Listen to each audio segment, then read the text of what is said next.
My name is Renee Goddard, and I am the Vice President of Sustainable Fairfax, and I, as an aside, am also the Vice Mayor of Fairfax this year.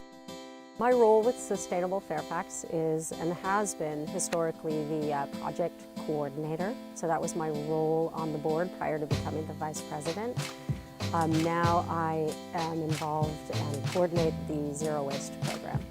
So looking at trash, which has been traditionally considered trash, instead as a resource so that we can recover it, meaning reuse it, repurpose it, finally recycle it in order to keep it out of the landfill. I would say without the collaboration of other organizations, without the collaboration of our interns, and all the people that have come to be involved, especially volunteers, we haven't made anything happen.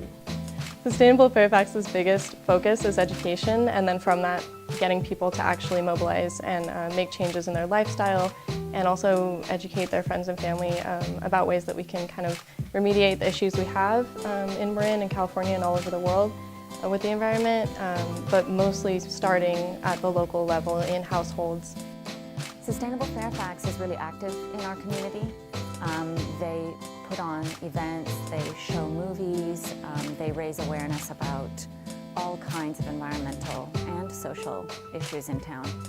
So they're a very active presence in the community. People know about them, people really appreciate them.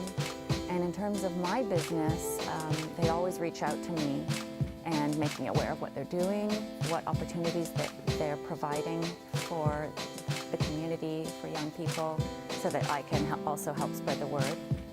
So they really believe in community and recognize that all the businesses in town, not just the residents in the town, are part of making a community.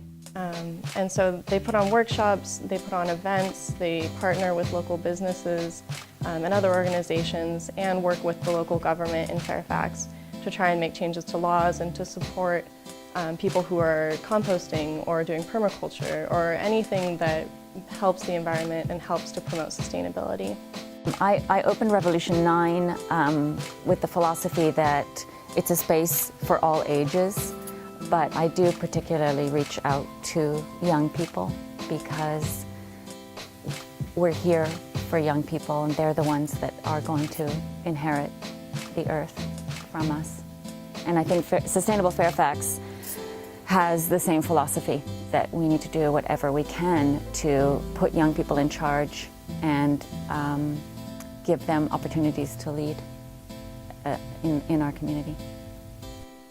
Our generation should be most concerned because it's our future that we're looking at, and we should be owning the technology and all of the things that we know in this generation, all the knowledge we have about the earth now, that's ours, and we should be owning that in order to solve our own problems for the future, and being able to meet the needs of people for their health and their safety and for the world's economies to flourish.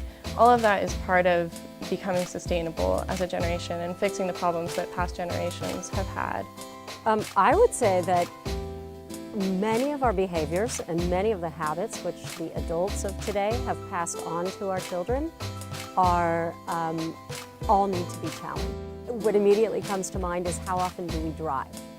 We live in a small community. We know that 60% of carbon emissions in Marin County come from our single occupancy vehicles, transportation-related carbon emissions. We know that our waste behaviors are what is causing our overfilled landfills and the toxicity that then results. So everything from just becoming aware of where you put your trash, or redefining what trash is, how often you drive your cars, how you interact with the immediate environment. So it takes practice. So often it's a matter of putting down technology and just looking at where you are. We're in a redwood grove. I would say that probably most of the people that I see experiencing nature are also doing it with their technology engaged. So put it down, look around, think about how you're part of it, and take action to make it better. Well, there's always lifestyle changes that people can make. Small things like recycling your paper, recycling your plastic and glass, things like composting your food waste, riding your bike instead of driving a car. But I think the best way for someone to become more aware of how the environment fits together with humans and nature is to find one thing about sustainability or about environmentalism that really does truly interest you, and to learn about that and to become more involved with that, because from there, one small thing will grow into a complete understanding of how people fit into the environment and how sustainability fits into our future and to nature.